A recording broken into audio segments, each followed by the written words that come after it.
শুভদা, আজকের মাছগুলো দারুণ এনেছি। একদম টাটকা মাছ, দামটাও খুব ভালো পাবে আজকে, দেখো। আহা, ঠিকই বলেছিস, মাছগুলো সত্যিই তো দারুণ। আরে বাবারে বাবা, এ যে পাকা রুই এনেছিস! হ্যাঁ, আর পাপটাও তো আছে দেখছি। তোমার জন্য সব ভালো ভালো মাছ বেছে বেছে এনেছি, দেখো। দাম কিন্তু এবার একটু বাড়িয়ে দিতে হবে। তুমিও দাম ভালো পাবে বাজারে। সে ঠিক আছে, তবে টাকা কিন্তু তোকে বিক্রির পরই দেব। আজ কিন্তু কাজে আমাকে একটু গ্রামের বাইরে যেতে হবে। দেখি কিভাবে এদিকে সব সামলাই। সে কি, আজকে বাইরে যেতে হবে তোমাকে? আর এই মাছগুলো তাহলে কি হবে? পড়ে থাকলে তো মাছগুলো সব পচে যাবে, তোমারও লোকসান আর আমারও লোকসান। আরে অত ভাবিস না, আমি কিছু না কিছু ব্যবস্থা না করে কোথাও যাব না। এত ভালো মাছ, সেগুলো পড়ে পড়ে নষ্ট হতে দেব নাকি? একদমই না। এক কাজ কর, তুই বরং কাল আয়। কালকে এসে তোর মাছের দামটা নিয়ে যাস। আমি এদিকে দেখি কি করা যায়। আমি কি মাছগুলো নিয়ে ফিরে যাব? তুমি বাইরে চলে গেলে এই মাছ বিক্রি করবে কে? আর বিক্রি না করলেই তো পড়ে পড়ে নষ্ট হবে। আর তাছাড়া এখানে তো মাছ বিক্রি করবার মতো কেউ নেই। তোকেও তো ভাবতে হবে না বলেছি তো। তুই কালকে এসে তোর দাম নিয়ে যাস। এমন তরতাজা মাছ নষ্ট হতে আমি কখনোই দেব না। তোকে ভাবতে হবে না, তুই যা এবার। ঠিক আছে, কালকে সকালে আসবো তাহলে।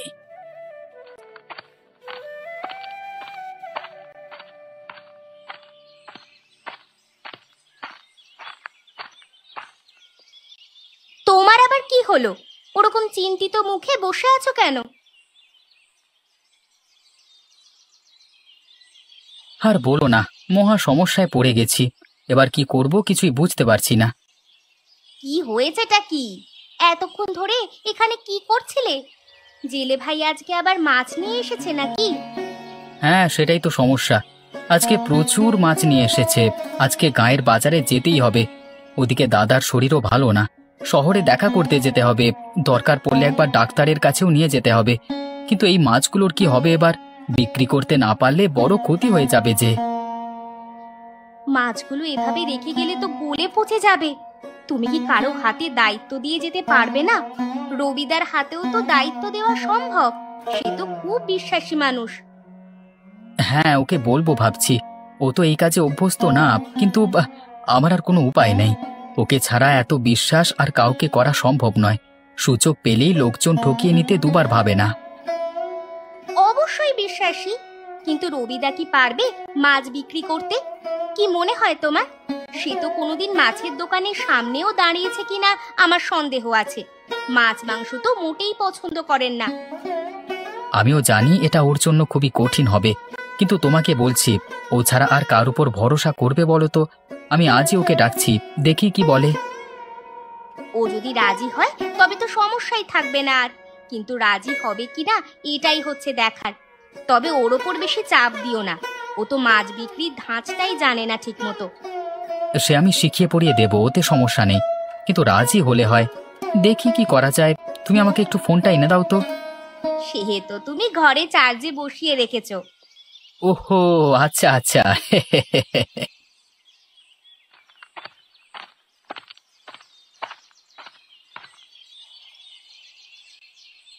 রবি, বড় সমস্যায় পড়ে গেছি রে।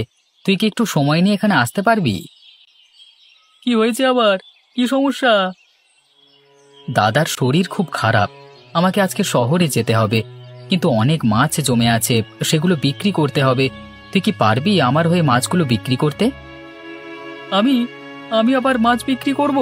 এ কাজের কিছুই জানি না। মাছ সম্পর্কে সেরকম কোনো ধারণাই তো আমার নেই। তুই পারবি রে, আমি জানি। তুই আমার সবচেয়ে কাছের বন্ধু। তোকে ছাড়া আর কার উপর ভরসা করব বলতো?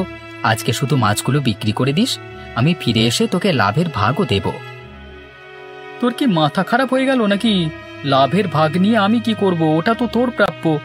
ঠিক আছে দাঁড়া, আমি আসি আগে, তারপর তোর ঘরে বসে কথা হচ্ছে, কেমন? দেখ, এটাই আজকের মাছ। এই এতগুলো মাছ পড়ে পড়ে নষ্ট হবে যদি বিক্রি করতে না পারি। জেলেকেও এই মাছের দাম দেওয়া এখনো বাকি আছে। বিক্রি না হলে খুব সমস্যায় পড়ে যাব ভাই। সবই বুঝতে পারছি শুভ, কিন্তু মাছ সম্পর্কে তো আমার বিন্দুমাত্র কোনো জ্ঞান নেই। তুই জানিস তো, ছোটবেলা থেকে আমি মাছ মাংস কিছুই খাই না। সে আমাকে কিনা তুই মাছ বিক্রির দায়িত্ব দিচ্ছিস? আমি তো কিছুই ঠিকঠাক মতো করতে পারবো না।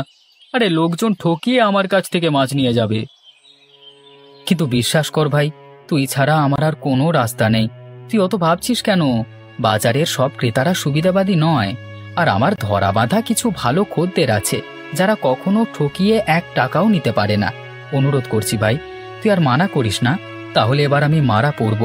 ওদিকে দাদারও তো অন্য কেউ নেই, আমি না গেলে মানুষটাকে ডাক্তার পর্যন্ত কেউ দেখাবে না। সেজন্যই বাধ্য হয়ে আমাকে শহরে আর যেতে হচ্ছে, না হলে এরকম তরতাজা মাছ ছেড়ে আমি কখনো বাইরে যেতে পারি? ঠিক আছে, আমি চেষ্টা করব, তুই যখন বলছিস। তোর কথা তো আমি কখনো ফেলি না, চেষ্টাটুকু করব অন্তত আমি। তারপর দেখা যাক কি হয়, সবটাই ভাগ্য আসলে, জানিস তো। তুই আগে আমাকে এটা বুঝিয়ে দে যে কোনটা কি মাছ, না হলে রুই মাছের দামে খদ্দেররা ইলিশ মাছ নিয়ে চলে যাবে। তুই বল, আমাকে বল।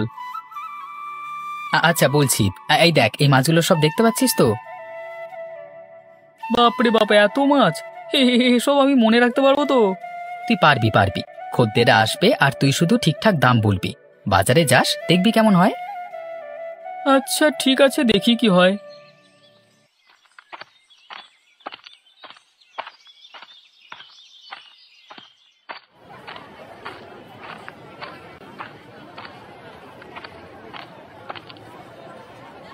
আরে শুভ কোথায়? নতুন মাছওয়ালা বসিয়েছে মনে হচ্ছে, সে আবার কোথায় গেল? শুভ আজকে শহরে গেছে, আমি তারই বন্ধু, তাই আজ তার হয়ে আমি মাছ বিক্রি করছি। আপনি মাছ নিতে এসেছেন?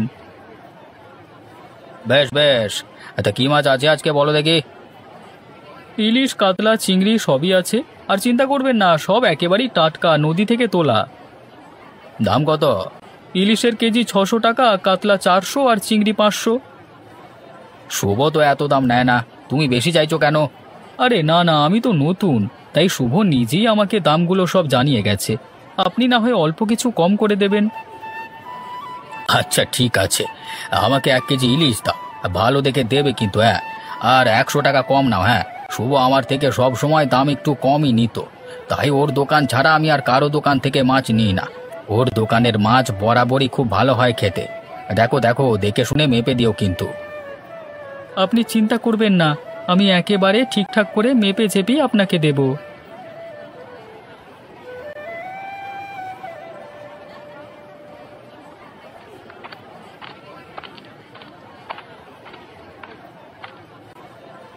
ইলিশ কত করে কেজি? 600 টাকা। 600 টাকা? আরে শুভ তো 500 নেয়, তুমি নতুন মনে হচ্ছে। চলো 450 টাকা নাও, বেশি নেব না। না না, এমন তরতাজা মাছ 450 টাকায় কখনই সম্ভব নয়। ঠিক আছে 500 নাও, আর আমাকে 1.5 কেজি ইলিশ দাও। ঠিক আছে, এই নিন। আমাকে 1 কিলো চিংড়ি দাও তো। তা চিংড়ি কত করে দিচ্ছ? আজকে বেশ বড় বড় তো সাইজে। আজকে চিংড়ি মাছ 500 টাকায় দেবো গো দাদা। না বাবা থাক, এত দাম দিয়ে চিংড়ি কিনতে পারবো না। তুমি বরং আমাকে 1 কিলো কাতলা মাছই দিয়ে দাও। মুড়ো দেবে, হ্যাঁ, আর পেটি থেকে ভালো পিস কেটে দেবে কিন্তু, ঠিক আছে? আরে বাবা, এই কি করছো? আরে তুমি পেটি বোঝো না, কোন দিকটা তুমি কেটে দিচ্ছ বাপু, হ্যাঁ? আরে হলো কি, আমাকে দেবে না নাকি?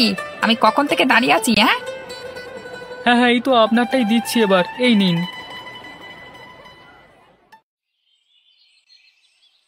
রবিদা কি পারছে মাছগুলো বিক্রি করতে? এত মাছ যদি ঠিকভাবে না বিক্রি হয় তাহলে তো শুভর ভীষণ ক্ষতি হয়ে যাবে। রবিদা তো কখনো এইভাবে দোকানে বসেনি। না থাক, এখন খামোখা ওকে এসব কথা বলে চিন্তা ধরিয়ে লাভ নেই। এখন তো আর এসব ভেবেও কোনো লাভ নেই, যা হবার তা তো হবেই।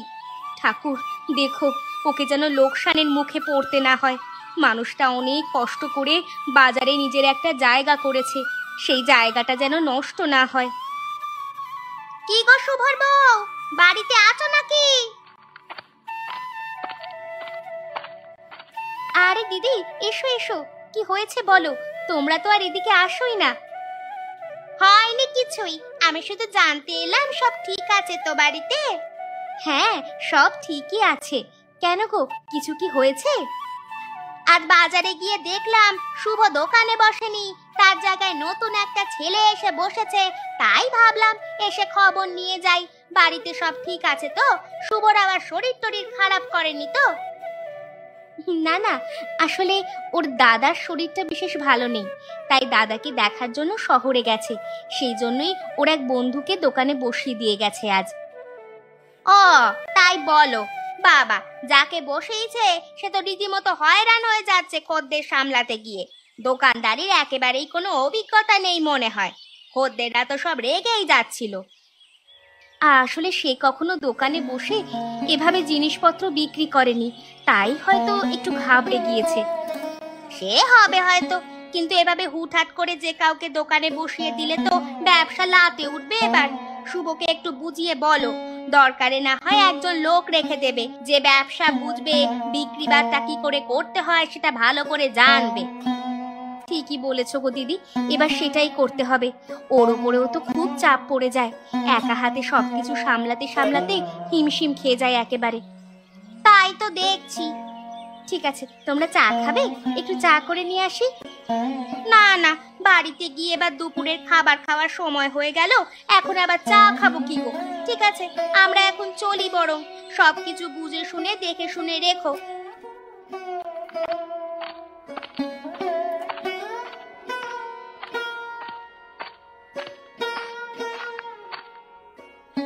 কি গো, ওদিকে কি অবস্থা গো?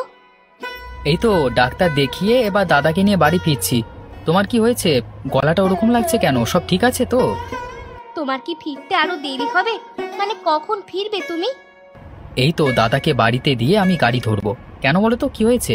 তুমি এভাবে কথা বলছো কেন? আমার ওদিকটা নিয়ে খুব চিন্তা হচ্ছে। এই কিছুক্ষণ আগে গ্রামের দুজন এসেছিল, তারা এসে জিজ্ঞেস করছিল তোমার কথা। রবিদা নাকি বাজারে একেবারে হিমশিম খেয়ে যাচ্ছে, খদ্দেররা সবাই নাকি খুব রেগে গেছে। আমার খুব ভয় লাগছে গো, রবিদা আবার বাজারে কোনো ঝামেলা বাঁধিয়ে ফেলবে না তো? তুমি খামোকা এত ভাবছো, কিচ্ছু হবে না। রবিকে আমি জানি, ও ঠিক সামলে নেবে সবকিছু। আর যদি না পারে সামলাতে, সত্যি যদি খরিদ্দাররা ওর ওপর রেগে থাকে, তাহলে তো ফলটা আমাদেরকেই ভোগ করতে হবে। এর লোকসান তো হবেই, উপরন্তু খরিদ্দারদের বিশ্বাস হারাবে। তুমি বেশি ভাবছো, এত চিন্তা করো না, কিচ্ছু হবে না। আর আমি যত তাড়াতাড়ি সম্ভব ফেরার ব্যবস্থা করছি। হ্যাঁ গো, সেটাই দেখো, সাবধানে ফিরে এসো তুমি।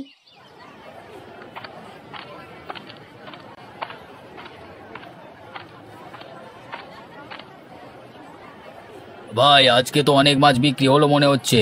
তা ভালো কোনো মাছ এখন আছে নাকি কিছু? কিছু আছে এখনো। ইলিশ আর কাতলাটা পুরো বিক্রি হয়ে গেছে, কিন্তু এখনো বেশ কিছুটা চিংড়ি আর পাবদা বাকি আছে। আচ্ছা, দাম একটু কম করে দিন না। এবার তো দোকান নিশ্চয়ই তুলে দেবেন, তা শেষ বাজারে একটু কম করে দিন না, তাহলে ওগুলো আমি নিয়ে যেতে পারি। গিন্নি চিংড়ি পেলে খুব খুশি হয়ে যাবে, আর মেয়েটাও পাবদা মাছ খেতে খুব ভালোবাসে। আর দিন না, দিন না, একটু কম করে দিন না দাদা। আপনি বাড়িতে নিয়ে গিয়ে রাখলে তো কালকে আর টাটকা থাকবে না। ঠিক আছে, আপনার জন্য কিছুটা কম করছি, কিন্তু খুব বেশি কমাতে পারবো না। হ্যাঁ, চিংড়ি আর পাবদা তো এসব অনেক দাম দিয়ে কিনতে হয়, আপনাকে কম করে দিলে শুভর আবার খুব ক্ষতি হয়ে যাবে। শুভকে নিয়ে আপনি ভাববেন না, সে দাম নিয়ে কখনো কোনো সমস্যা করে না, ভারী ভালো মনের মানুষ। যাক বাবা, সব মাছ বিক্রি হলো, তবে আমি আমার কথা রাখতে পেরেছি। আশা করি শুভর লোকসান হয়নি কিছু। এতক্ষণ হলো, এখনো কাজ শেষ হয়নি? এইমাত্র সব মাছ শেষ হলো। সব মাছ আমি আজকে বিক্রি করতে পেরেছি। শুভর আর কোনো ক্ষতি হবে না আশা করি। ও কি ফিরেছে? না গো রবিদা, ও এখনো ফিরতে পারেনি। আমার সাথে কিছুক্ষণ আগে কথা হয়েছে। তুমি খুব ভালো করেছো রবিদা, এবার বাড়ি ফিরে একটু বিশ্রাম নাও। শুভ ফিরলে ও খুব খুশি হবে। না, আমি এখানেই আছি। শুভ ফিরুক, ও ফিরলে বলবে যেন এই দোকানে চলে আসে। ওকে হিসেবপত্র বুঝিয়ে দিয়ে তারপরে আমি বাড়ি ফিরবো। তুমি যাও বৌদি। আর কতক্ষণ এভাবে এখানে বসে থাকবে? সেই তো সকাল থেকে এখানে বসেই আছো। আমি ভেবেছিলাম তুমি মাছগুলো সব বিক্রি করতে পারবে না কোনোভাবেই। আজ বুঝলাম সৎ ইচ্ছা থাকলে সবকিছুই করা সম্ভব। শুভ আমার উপর এত ভরসা দেখিয়েছে, এত বিশ্বাস করেছে। ওর উপর বিশ্বাস না রাখলে কিভাবে চলবে বলো তো? এবার ও এসে টাকা পয়সাগুলো সব বুঝে শুনে নিলে আমার শান্তি। তারপর তো বুঝতে পারবো ওর লাভ হলো না লোকসান। তাহলে বরং রবিদা, তুমি এখন আমার সাথে চলো, আমাদের বাড়িতে গিয়ে কিছুক্ষণ অপেক্ষা করো। ও খুব শিগগিরই চলে আসবে। এভাবে এখানে আর বসে থাকতে হবে না, আর বাজারও তো ফাঁকা হয়ে যাচ্ছে। তুমি চিন্তা করো না বৌদি, আমি ঠিক আছি, আমার কোনো অসুবিধে হচ্ছে না। তুমি যাও, বাড়িতে গিয়ে রান্না বান্না করো, ও তো ক্লান্ত হয়ে ফিরবে। বেশ, তবে আজ রাতের খাবার কিন্তু আমাদের ওখানেই খেতে হবে।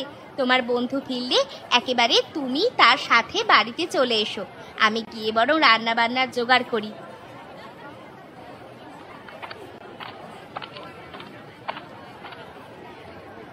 কি রে, কি অবস্থা? সব ঠিকঠাক চলছে তো? ও বাবা, তুই তো সব মাছ বিক্রি করে দিয়েছিস, আর তো 2-3টে মাছ পড়ে আছে রে। আমি বৃথা তাহলে এত তাড়াহুড়ো করে চলে আসলাম, তুই তো সব করেই ফেলেছিস। তোর কাজটা খুব কঠিন রে ভাই, কঠিন। আরে বাবা, লোকজনের ভিড় সামলানো, তার উপরে লোকজনদের এত দামাদামি, সবার আলাদা আলাদা জিনিসের চাহিদা, তারপর সেই জিনিসের দাম ঠিক করে বুঝে নেওয়া। সত্যি আমি একদিনই যেন হিমশিম খেয়ে গেলাম। এত কিছু তুই এতদিন ধরে একা সামলাচ্ছিস কি করে বলতো? ছোট থেকেই তো বাবার সাথে আসতাম। বাবা যখন দোকানে এসে বসতো, তখন বাবাকে দেখতাম কিভাবে লোকজনকে ঠিকঠাক দামে জিনিসপত্র ঠিকঠাকভাবে বিক্রি করছে। সেই থেকেই তো সব শেখা। তবে তুই প্রথম দিন বসেই এত খদ্দেরকে একা সামলাচ্ছিস, এও কিন্তু নেহাত ছোট ব্যাপার নয়। আমি তো পুরো হিমশিম খেয়ে গেছি। বাবা, লোকজনের কি মেজাজ! একটু জিনিস দিতে দেরি হয়েছে কি হয়নি, তাতে একেবারে সব তেড়ে আসে। বাবারে বাবা, এত ভিড় সামলে লোকজনকে ঠিকঠাক মতো তার জিনিস দেওয়া এক ভারী ঝক্কির বিষয়। ও বাবা, এই জিনিস আমি পারবো না করতে। শোন শোন, তোকে একটা চালাকি শিখিয়ে দিই। খদ্দের যখন দোকানে এসে দাঁড়াবে, আর সে যখন দোকানে ভালো জিনিসপত্র দেখতে পারবে, তখন তাড়াহুড়ো করবার কোনো দরকার নেই। ধীরে সুস্থে বুঝে শুনে তাকে জিনিস দিতে হয়। তাতে করে ভুল হওয়ার সম্ভাবনা কম থাকে, আর জিনিসটাও তাকে ভালো করে গুছিয়ে দিতে পারবি, বুঝলি? বাবু, এইসব কৌশল আর আমাকে শিখিয়ে কোনো লাভ নেই। তোমার ব্যবসা তুমি সামলাও। আমার এই একদিনের মাছ বিক্রির যা অভিজ্ঞতা, তাতে করে আমি খুব ভালোভাবেই বুঝে গেছি এসব ব্যবসা সামলানো আমার কম্ম নয়।